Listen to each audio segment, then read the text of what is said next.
sa pamamagitan ng ating Alay Kapwa program sa panahon ng kalamidad gaya ng bagyo, lindol, at iba pang paghihirap sa buhay ng ating mga kapatid. Ang Alay Kapwa program ng ating simbahan ay laging handang tumulong at tumugon. Kamakailan lamang po, tayo ay naglaan ng 5 million pesos para sa kindness stations or community pantries ng mga social action centers ng 50 dioceses sa Luzon, Visayas at Mindanao. Ito po ay galing sa inyong mga donations na pakunti-kunting ibinigay sa pamamagitan ng ating panawagan dito sa ABS-CBN. Kapwa ko, pananagutan ko.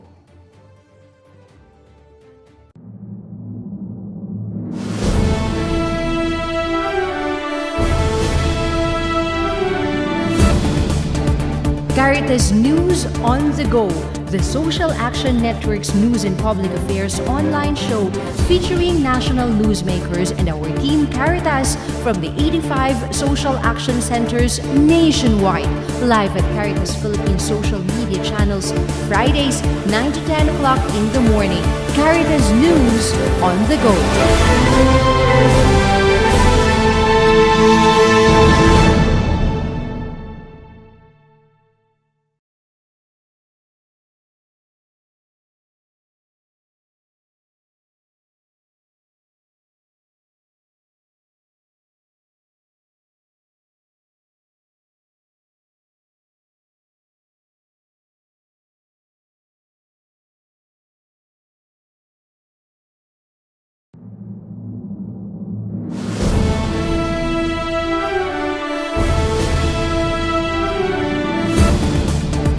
Caritas News on the Go, the Social Action Network's news and public affairs online show featuring national newsmakers and our team Caritas from the 85 social action centers nationwide. Live at Caritas Philippines social media channels, Fridays 9 to 10 o'clock in the morning. Caritas News on the Go.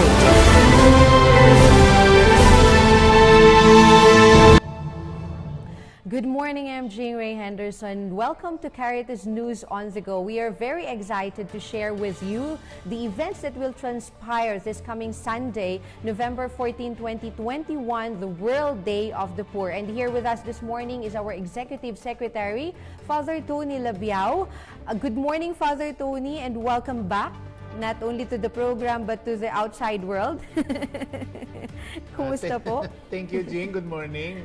At sa magandang umaga po, mga mayong buntag sa lahat ng kasama natin sa Social Action Network at lahat ng mga nanonood at sumasubaybay nitong ating programa. Father Tony, on November 14, there would be like a huge event, especially for us at Caritas Philippines, and this is something to do with our Alay Kapwa program. So, pwede mo po, we know na last June 12, we already kumbaga publicized yung pagbabago doon sa ating mga logo, lalo na po ng Alay Kapwa. Pero is this only a change in the actual logo, or are we also changing up a bit how things will be with Alay Kapwa? Tama, Jing, no? Tamang-tama kasi sa November 14, this is a worldwide celebration. Tawag noon ay World Day of the Poor. And we want to convey the message that there are a lot of people around the world, and it is a call, it is our mission to serve them. So here in the Philippines, through Caritas Philippines, we have this Alay Kapwa, no, as the center program of the Caritas, and we rebranded, no, not only the logo but also we try to line up programs that are very responsive to the poor, and we line up 7 priority programs. We call them stewardship legacy programs. na doon itututok ang ating mga resources, no, para makakaroon tayo ng impact naman, no, sa buhay ng mga mahirap, not only to provide them the material things that they need, but at least through our Alay Kapwa programs, we can help uplift their life, and then to have another bright future, no, for their family. Father, ano po itong Alay Kapwa Legacy Stewardship Programs natin? We lined up 7. Ano po ang mga ito? Unang-una, ito ay tungkol sa edukasyon, no? Educational Assistance Program tawag natin. So ang target talaga dito ay mga kabataan, kaya ang pangalan natin ay sa programa ay Alay sa Kabataan, for their education. And this is, for us, this is one of the priorities kasi we have to put these young people to school, no, for them to have the future. Second is about feeding, no, kalusugan. So mayroon tayong kapamilya program na sinimulan this year, na ang maganda dito sa feeding program natin kasi hindi lang pinapakain yung bata na malnourished, kundi tinitingnan natin ang buong family, kaya family feeding na ginawa natin. Pangtatlo, of course, yung kalikasan. So pangtatlong kalikasan, alam naman natin na mayroong panawagan ang ating Santo Papa na about climate emergency. May mission tayo to take care of our common home, our environment. So isa yan sa mga priorities natin dahil kapag sira ang ating kalikasan, ang tinatamaan ang mga mahihirap, no? Alam naman natin yan. Sila talaga ang vulnerable dito. Pang-apat ay tungkol sa ating tawag nito, katugunan, no? Sa kalamidad, ang Pilipinas, alam naman natin every year matitindi yung mga disasters na dumadating, no? At ang tinatamaan muli ang mga mahihirap, no?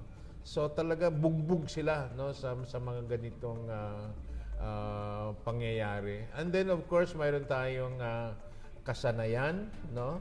We put up the academy, Caritas Academy. Then we have the accompaniment and mentoring programs. Ito ay to capacitate our frontliners who are also serving the poor, no? Kasi kung wala sila ay kawawa, hindi natin ma-deliver ang mga services na karapat-dapat sa mga mahirap. And then, ang pinakamahalaga rin yung tungkol sa katarungan at kapayapaan. Tawag natin dyan ay justice and peace, which is very important to this time, no? Ang tinatamaan din yan, mga victims of injustice, victims of underdevelopment because of unpeace, ay ang mga mahirap. And then, siguro, isa pa, yung ating kabuhayan, no? It's about livelihood program, which is also very important to address poverty among families. So tawag natin dito ay 7K, no?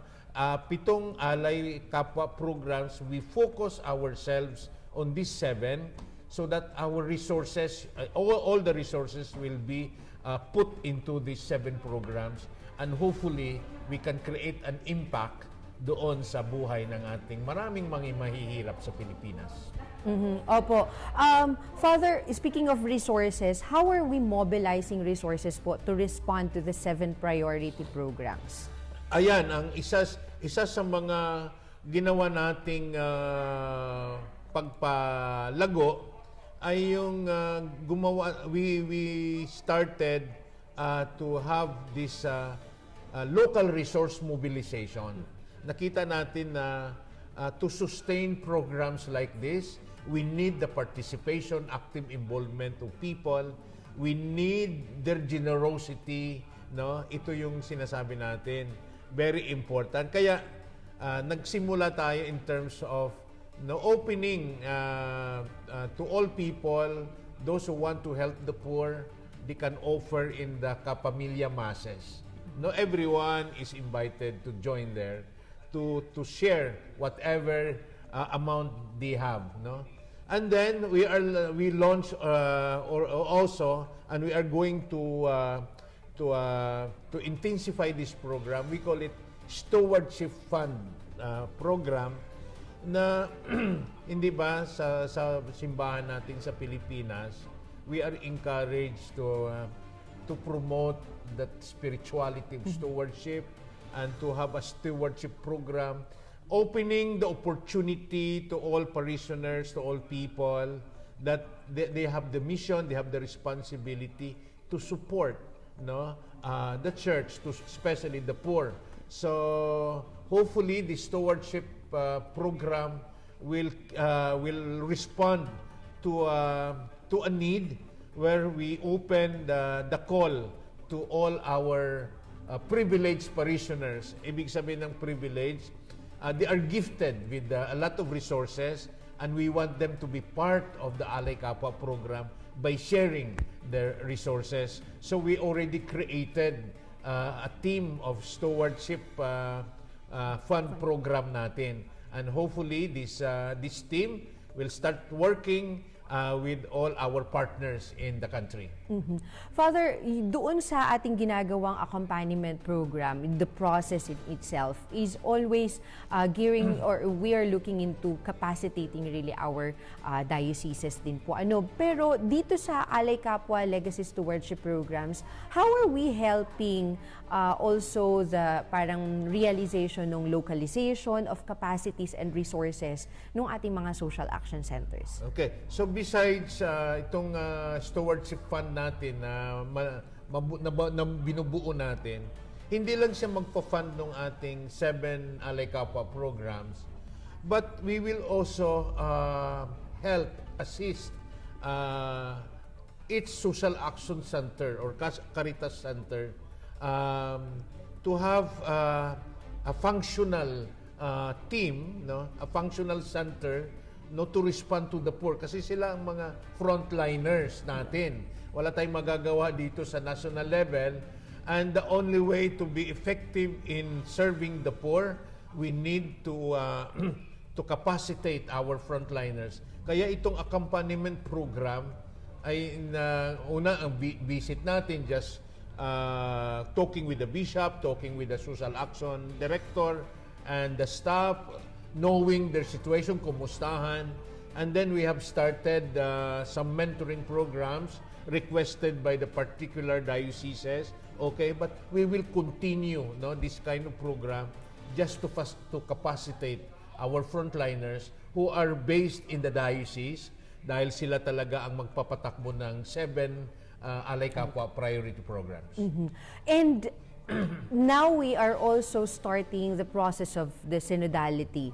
Ano yung relasyon nito, Father, doon sa ating Alay Kapwa programs, not only at the diocesan level, but as a whole, being a church?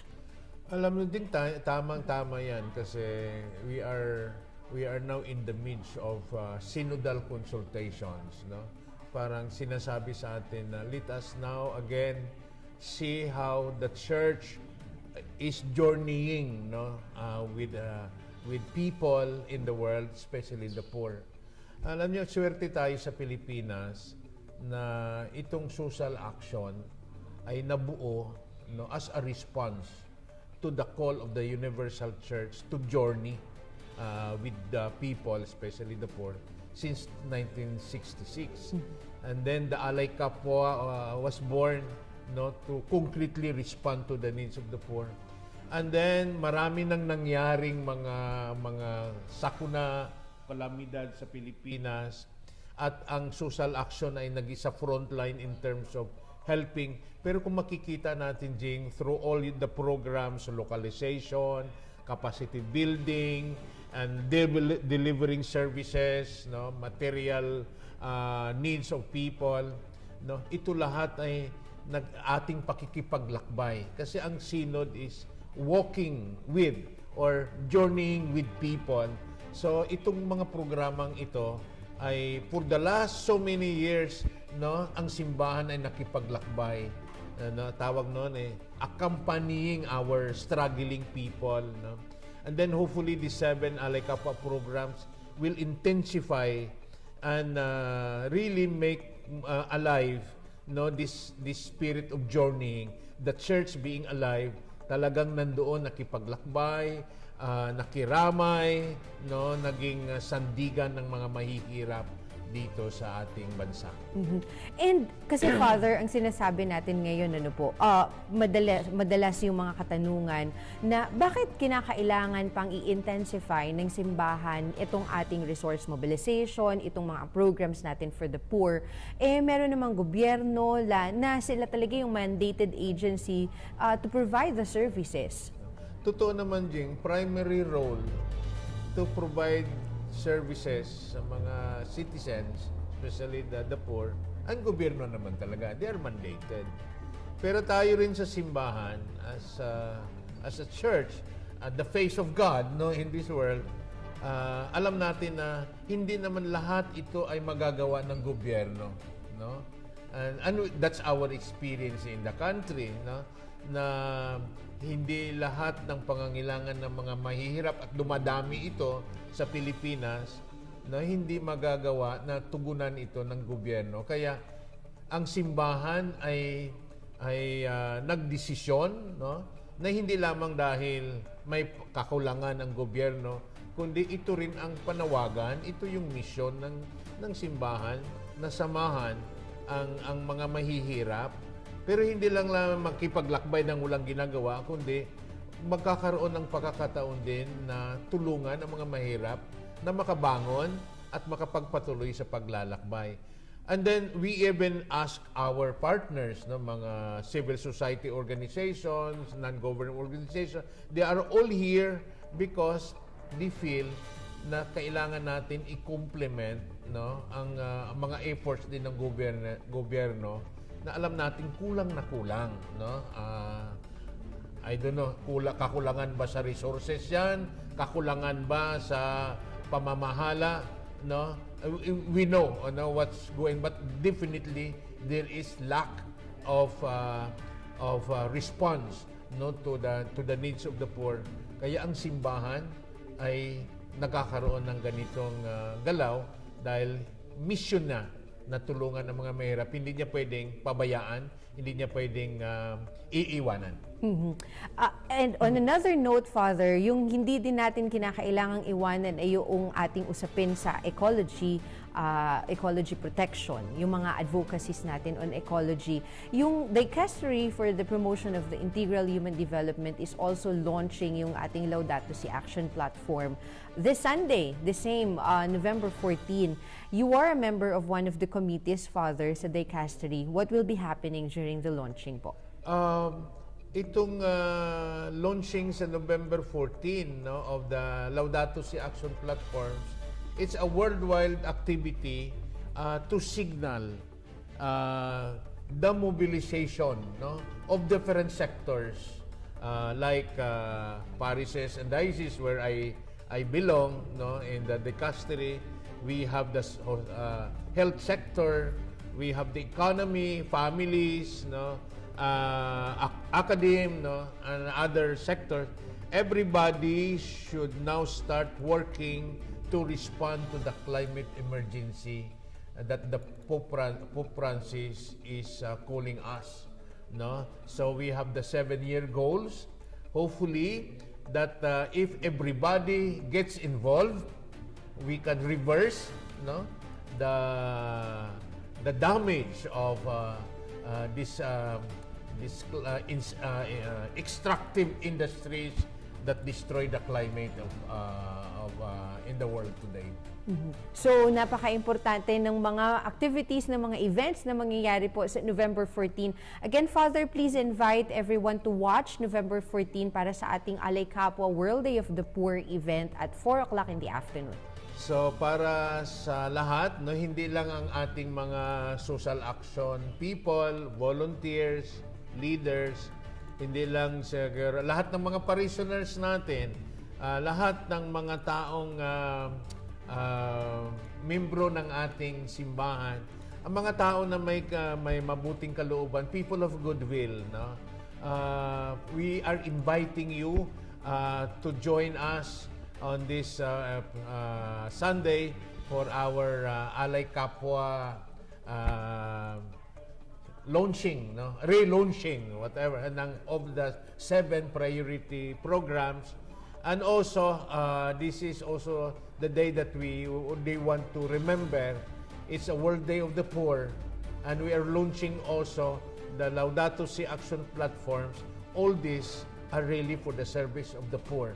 So, World Day of the Poor, we do many things for the sake of our love for God and for the service of the poor. So please come, join us, and if you cannot join us in this event, at least you pray for us, you pray for our poor people who are struggling this time all over the world.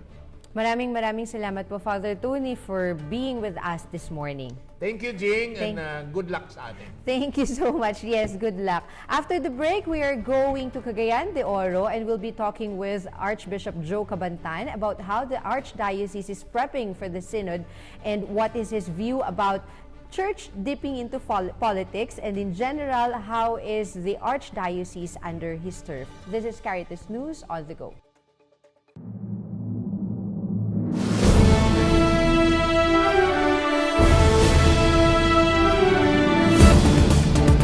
Caritas News on the Go, the Social Action Network's news and public affairs online show featuring national newsmakers and our team Caritas from the 85 social action centers nationwide. Live at Caritas Philippines social media channels, Fridays 9 to 10 o'clock in the morning. Caritas News on the Go.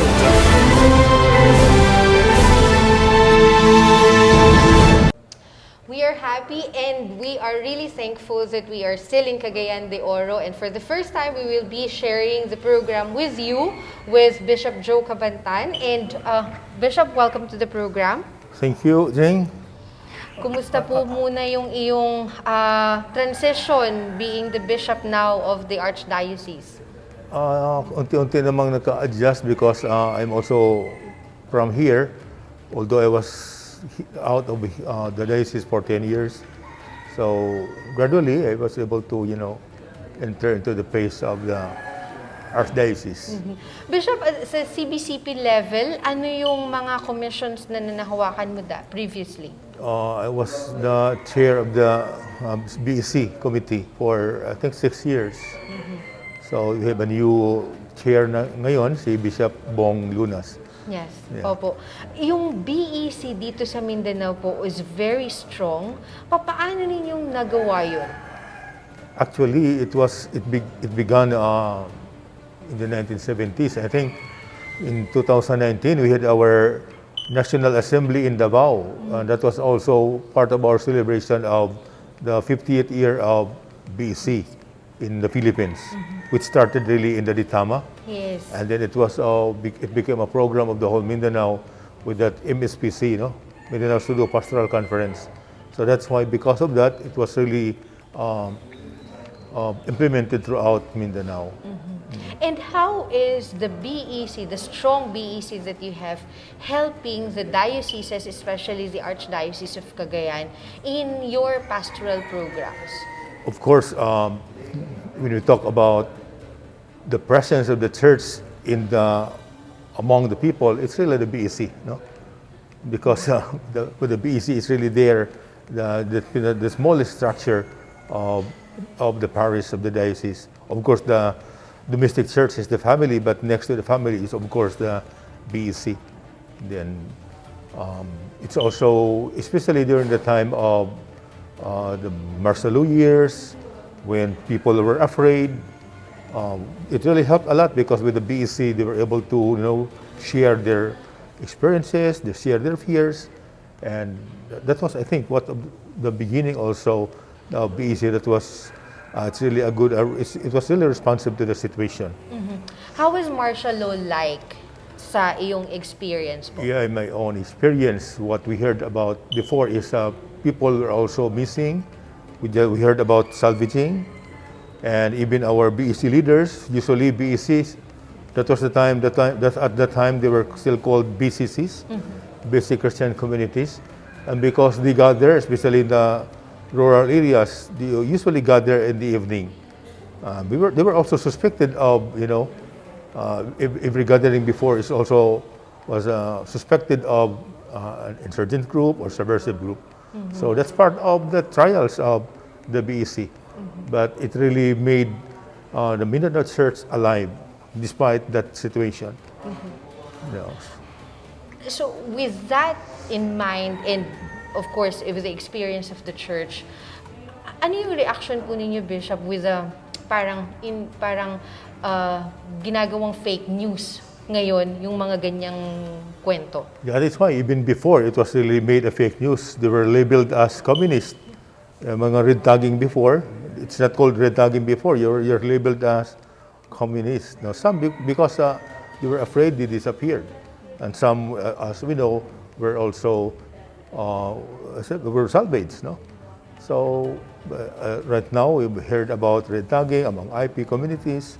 So this is not new. No, it is. I think it is like a resurgence of what happened before. And if this is like a resurgence of what happened before, kumusta ang response naman ngayon po ng Catholic Church dito sa Mindanao, especially that we are going through the phase of the election? Yeah, that's why there's a need for really consolidating our groups, no? Strengthening our BECs. And of course, it's not just about strengthening about making this a BEC or a political body, but of course, strengthening the spirituality of BECs. Because I think that is what holds our BECs, you know? So to be more responsive. Pero Bishop, paano yun gagawin ngayon ng simbahan when like media or even yung mga kababayan mismo natin are saying na medyo hindi na ganun ka-impluwensya ang simbahan in terms of letting the people na know that these are the right things to do? Yeah, if you can, we read that in our newspapers. But if you go to the barrios, if you go to the remote areas, you know, people are still intact. Holding on. Their faith is still solid. That means that it is really true to everybody. No? If it's more of we really need also a kind of church now. It's really a church that stooped down, no, with the people, a church that is a witnessing church. So I think that's a challenge also in our times today. Dito po sa Cagayan de Oro, ang laki ng area na sakop po ninyo, and it's a very beautiful place. Yung papunta lamang namin dito po for the accompaniment visit, it's really like a very delightful experience. How do you communicate really or make sure that you are communicating the right messages to the communities? Yeah, I think the effective way of communicating is to be with them. Although right now, because of the pandemic, our encounter is limited. No, but that is what you mean by a culture of encounter. No? A deep personal encounter with people. That will also lead us to an encounter with our God. With your stay po as the new Bishop of Cagayan de Oro, what's that one meaningful encounter that you've had with your communities? Yes. Meron bang isang experience? Isang experience lang. Opo. Even going back to that community where I served before when I was still here, in the remote area, I was assigned here before in a parish that includes in the remote areas of the city, the mountains. And when we went there, people are really, you know, the wonder of their na may makikitang obispo. Yeah. And then they themselves, no? And how does this translate your presence or your priest's presence in the communities? How does this translate to parang ginagawa nating stronger yung faith? That's even your presence na it's not like a threatening presence, but a really nurturing presence, and people will really hold on to our faith.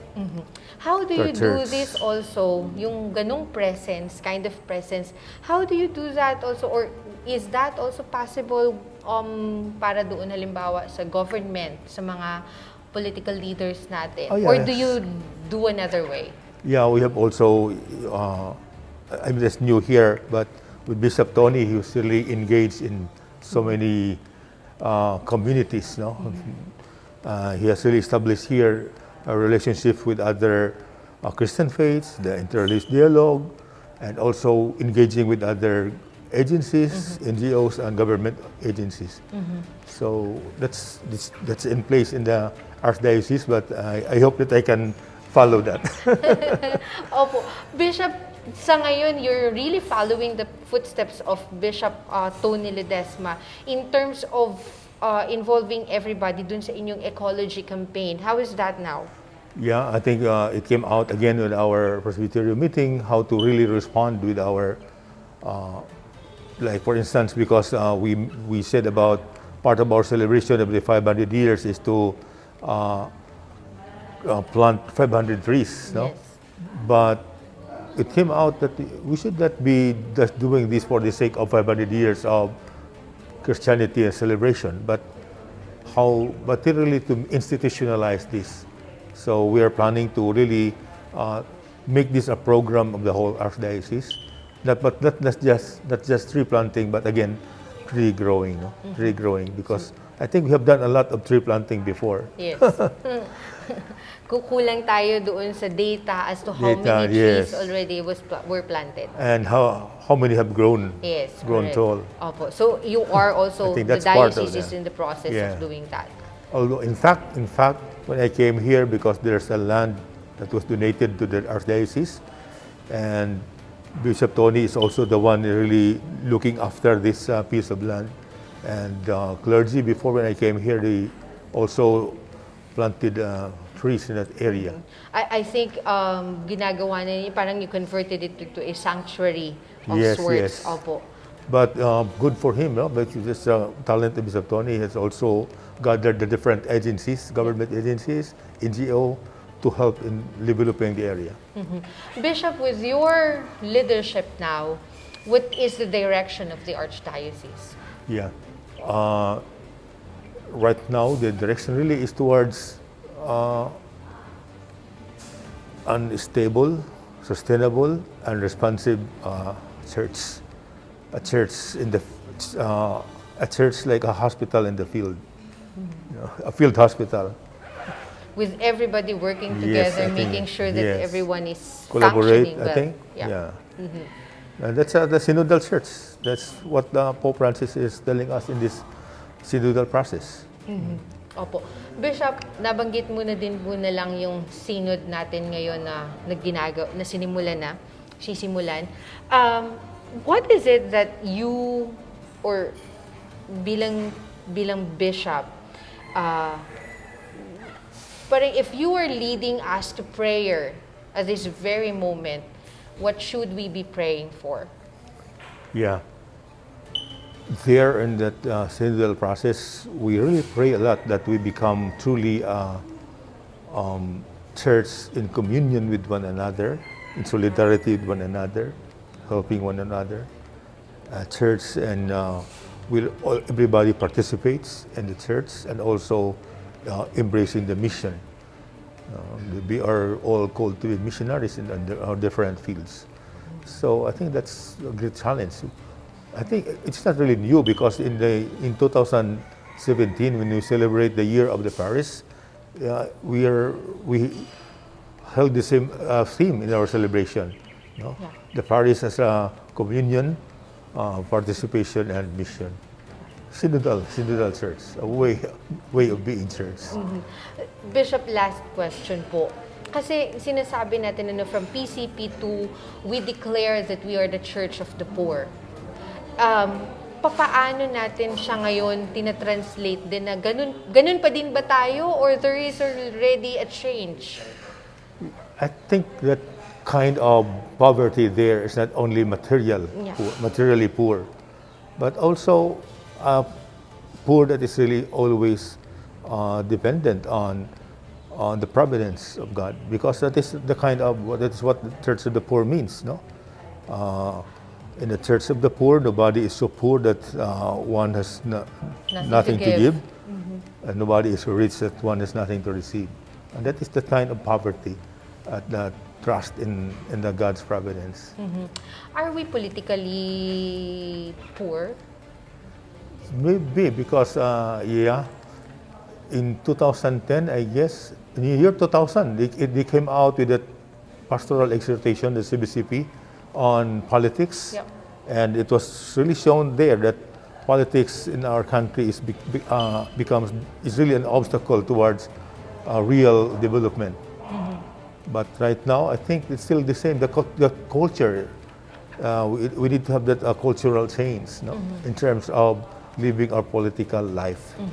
Is it wise for our church leaders, especially at the CBCP where you belong, to veer away from doing or from influencing yung decisions ng lay faithful in terms of politics?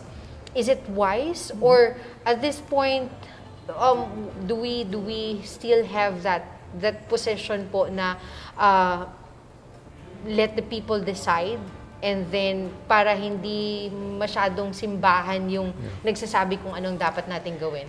Yeah, but we always say that our role as teachers of the faith and morals, we always also instill values which are in line with our Christian values, the gospel values. So we cannot do away with that because Hindi that's po pwedeng mag-separate. part of our task in mission and evangelization. What you cannot just say is who to put in the office. Of course, as a body, as a priest, as a bishop, our engagement is more on the political field, not on a political arena. And that's different thing. That's the distinction between political field and political arena. But when it comes to political field, formation of our people as good citizens and good Christians is always a challenge. That is why we talk about not just political education during election, but really a formation of good citizens, formation of good Christians. And that's ongoing formation. So you cannot be in the arena of politics. Pero how do you see na madami din tayo ngayon ng mga, like, we have several social action directors previously running for office at the local level? Yeah, but for me, it's also, there's something good there that priest runs for public office, but also there's something wrong there, lacking of the church. Yeah. That means that we have not really built strong lay leaders for that office. As I've said, our role is for the formation of our lay people to become really active in different fields of life, like in politics. But if the priest is running, that's a question. There's a question also. Yeah, correct. Opo. This is a field of the lay people. Yeah, correct. Opo. Ewan ko po kung nahalata ninyo, pero sabi ko yung last question ko kanina ay may nadagdag pang 5. So, Bishop, I hope you won't mind. Pero eto, promise, isang-isa na lang talaga po. Would you be so kind to greet our viewers a Merry Christmas, but also give them your early Christmas message, pero sa dialect po ng Cagayan? Okay. So, maayong adlaw sa inyong tanan, maayad na adlaw, o malipayong Pasko daan sa atong pagsaulog sa pagkatao sa atong manunubos. Hinaot nga kining pagkatao sa atong manunubos, atong pagsaulog niini, makabaton kita kanunay sa pagleg-on nga paglaom diya kaniya, taliwala din ang pandemya, nga niya pa uban-uban paghihapon kanato. So again, malipayong Pasko kaninyong tanan. Maraming salamat po, Bishop Joe Cabantan, for being with us today dito sa ating programa and for sharing with us your thoughts despite the many questions that we've asked you. maraming salamat po. Okay, thank you. Thank you very much. This is Caritas News on the Go in Cagayan de Oro.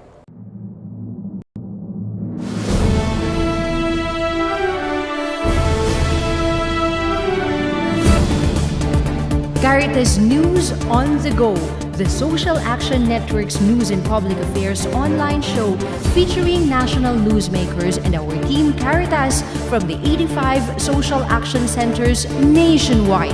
Live at Caritas Philippines social media channels, Fridays 9 to 10 o'clock in the morning.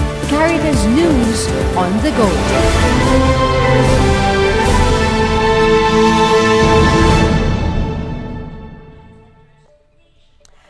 You're still watching Caritas News on the Go. We are very excited to also be sharing with you some good vibes from the Relief and Rehabilitation Unit of Cebu. Let's know more about how their basic ecclesial communities have developed community learning farms while improving on their self-help groups, and how they are continuing the Caritas Kindness stations, and a little bit of kumustahan with their Super Typhoon Yolanda survivors. From our team Caritas Cebu, maayong buntag Ate Judy Pilapil.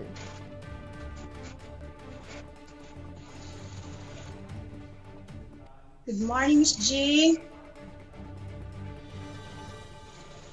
Good morning, Cebu, and good morning, Philippines.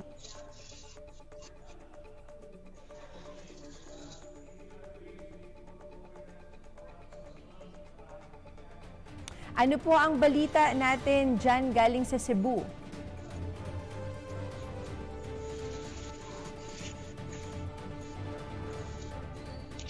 Ms. Jing, medyo mahina na yatang. Ayan. Kumusta na po, Ate Judy? Kumusta po tayo dyan sa Cebu? Ano po ang balita natin? Yes, so dito napakaganda talaga mga nangyayari dito sa aming parish, dito sa Santa Fe, Cebu. The moment our beloved parish priest, Father Dave Villasaran, said yes to the extraordinary mission formation learning, which is headed by RRU Cebu Director, Father Charles Jaime, and staff, extraordinary things happen in our parish. Formation of Parish Social Action and Learning Ministry, we called it SAM, takes its role with 37 volunteers right now. Sila yung kumikilo sa lahat ng mga social activities ng aming parokya. Isa na dito, ang formation ng mga BEC SHEGs, or tinatawag natin na Basic Ecclesial Community with Self-Help Group. Laking tulong sa mga members kasi it does not only nourishes them spiritually, but also financially, capacitating them to mobilize their small weekly savings to create their own livelihood. Yan. So with pandemic situation right now, maraming kabataan ang nawalan ng pag-asa na makapag-aral. So Social Action Ministry with TISDA program, we're able to assist 48 scholars to graduate sa SMAU and C2. Ito yung Shielded Metal Arts Welding with National Certificate 2. So hindi rin nagpahuli ang ating environment or ministry environment, yung ating youth, mga kabataan in caring our environment as their advocacy. So clean up drive yung tinutukutukan ng ating mga kabataan as kanilang advocacy or proyekto dito sa ating parokya. Alay Kapwa has taken its move also to gather funds to sustain all social activities sa ating parish, reaching out the list of our brothers and sisters through Caritas Kindness Station, helping or extending help to the poorest of the poor. So, ang dami-daming nangyayari dito sa aming parokya within 3 months. Grabe na talaga. So, how to sustain lahat ng ito na programa dito sa aming parokya? God is so good kasi our Highness Archbishop of Ipalma approved the 2 hectares na gagamitin namin para sa aming Santa Fe Vegetable Demonstration Farm and Animal Production. Yan. So, this is in collaboration with RRU Cebu, Santo Niño Catholic Parish, and Santa Fe Local Government Unit or LGO. So in memory of Super Typhoon Yolanda victim, we offered our first harvest last November 8, 4:30 ng umaga, the rite of commemoration. So mamaya you'll be seeing a very touching video. Okay, so alam na natin lahat, Yolanda Typhoon has taken lots of lives, destroyed lots of home, and shattered lots of dreams. Pero bilang isang Pilipino, bumangon tayo, tumayo, at di nawala ng pag-asa. So ganito tayo nagtrabaho dito sa ating parokya. Ang dami-dami nating mga social activities. So thank you so much sa lahat ng mga tao na tumulong para mabuo at magiging successful lahat ng ating mga programa. to our beloved Archbishop of Cebu, Jose Palma, and to our ever-supportive parish priest, Father Dave Villasaran, and to our energetic RRU Cebu Director, Father Charles Jaime, and also sa staff, lalo na kay Ma'am Maricel Cugtas, and to our parish social action ministry, some coordinator and volunteers, to our parish pastoral council, and also to our parish finance council and Santa Fe LGU. So to all, and lastly to our 75 hardworking farmers, sila talaga itong nagsasakripisyo para tutubo itong ating mga vegetables of farms. So to all parishioners, thank you very much. Mula sa probinsya ng Santa Fe, Cebu, ito po si Judy Pilapil, ang inyong Team Caritas ng Santo Niño Roman Catholic Parish para sa Caritas News on the Go. Maraming salamat po, Ate Judy, galing dyan sa ating Team Caritas Cebu. The Department of Health Center for Health Development in Metro Manila will be providing us with updates on the ongoing community-based routine and catch-up immunization.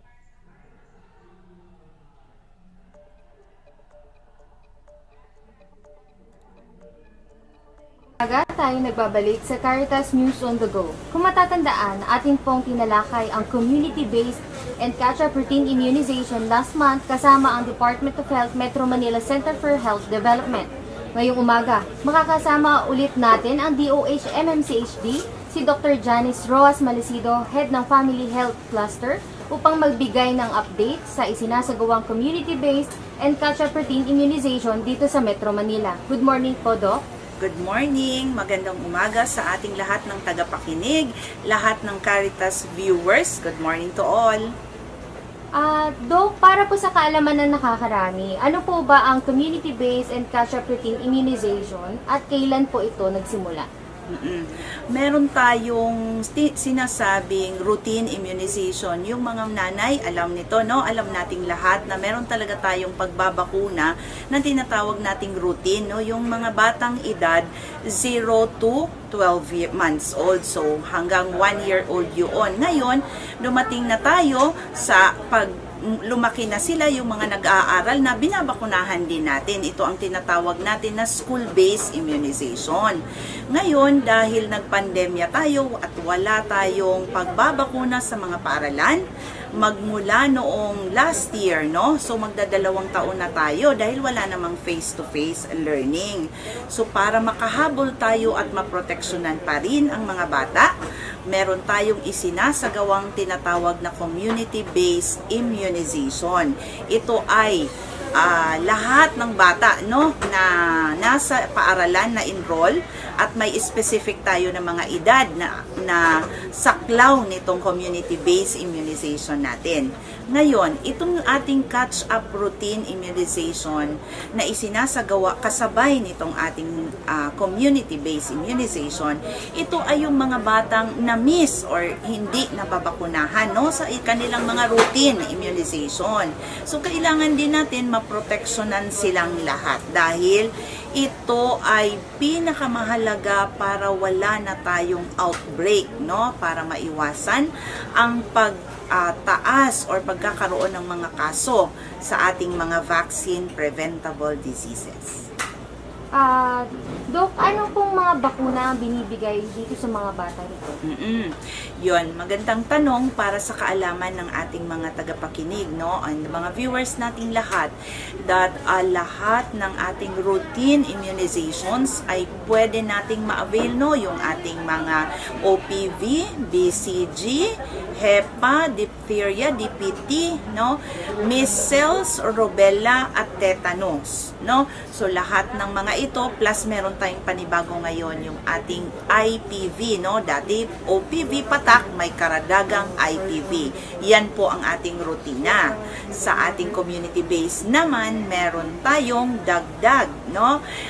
Sa 6 to 7, measles, rubella, MR, plus our tetanus, diphtheria, TD.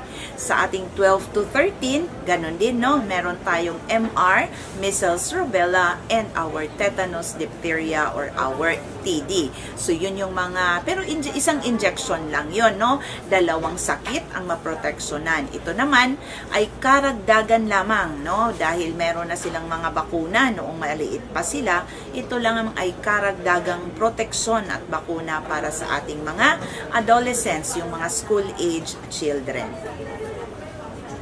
Doc Janice, ilan na po ang nababakunahang bata dito sa Metro Manila simula nang umarangkada ang community-based and catch-up routine immunization?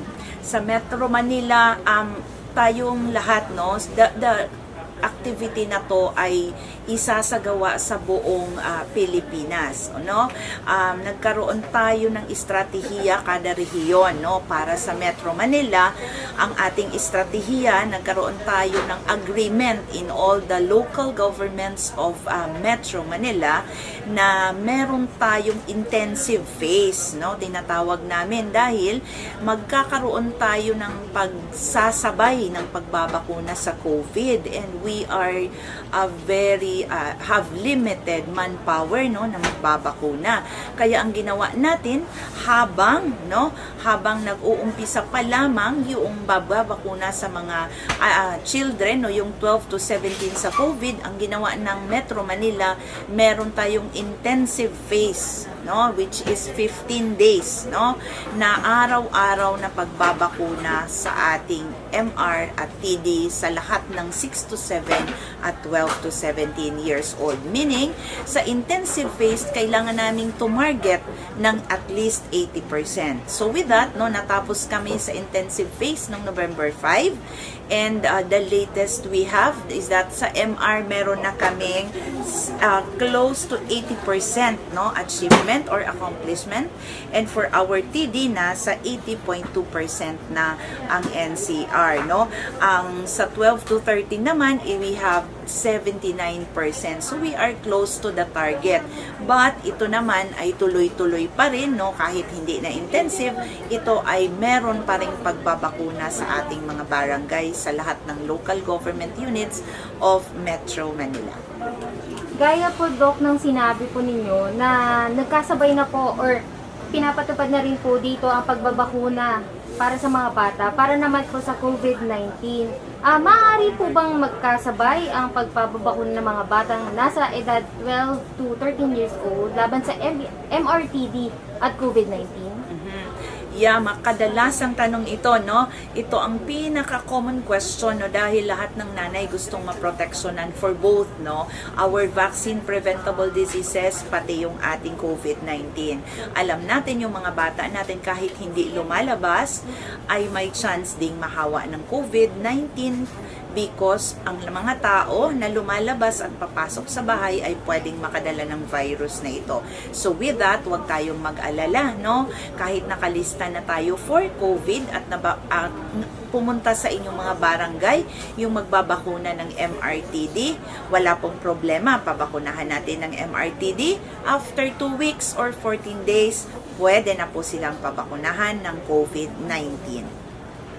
Doc, paano naman po kapag nauna magpabakuna ng COVID-19 vaccine? Ganon din po ba yung time frame para magpabakuna ng MRTD? Yes, parehas lang din, no, or vice versa. Meron tayong at least 2 weeks to wait para makareceive sila ng iba pa nilang antigens or iba pang bakuna na due sa kanila. Hanggang kailan naman po, Doc, isasagawa ang kampanyang ito ng DOH? Yung kampanya na to actually ay tuloy-tuloy yung routine immunization. Hindi yan siya natatapos, no? Kasi routine yon, ibig sabihin we would like all children, no, or all 0 to 12 months old shall complete the routine vaccination. Ito namang ating community base will end by December, no, this year, no. Ito ang ating timeline dahil community based, dahil ito lamang ay ang saklaw ay yung mga nag-aaral na mga bata sa 6 to 7 at saka 12 to 13. Panghuli, ano po ang mensahe ninyo sa mga magulang na hanggang ngayon ay nagdadalawang isip na pabakunahan ang kanilang mga anak para sa community-based and catch-up routine immunization? Sa mga lahat ng tagapakinig, no, mga mothers, I would like, no, in behalf of our Department of Health, I would like to encourage, no, each and every nanay, guardian, no, or caretaker, caregivers, no, sa ating mga kids na huwag kayong mag-atubili. Pumunta sa ating mga health centers, avail of the free vaccines that we have, no, in the protection of our children para sa ating vaccine preventable diseases. Ito lamang ay ito ang pinakamabisang proteksyon natin laban sa mga sakit, no, para sa ating mga bata, no. Maliban pa doon, wag matakot, no, na school age na pabakunahan, because this will serve as their additional protection laban sa ating mga measles, rubella, tetanus at diphtheria. Maraming salamat po, Dr. Janice Rojas Malesido, sa pagkakataon po na nakapanayam namin kayo ngayong umaga dito po sa Caritas News on the Go. Thank you very much for watching. Don't forget to watch our Alay Kapwa World Day of the Poor event on November 14, 2021 at 4 o'clock in the afternoon, live in all of our social media channels. I am Jingray Henderson and this is Caritas News on the Go.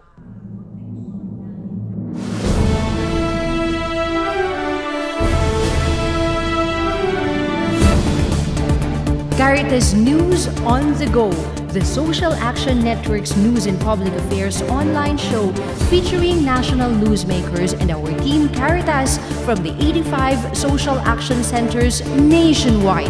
Live at Caritas Philippines social media channels, Fridays 9 to 10 o'clock in the morning. Caritas News on the Go.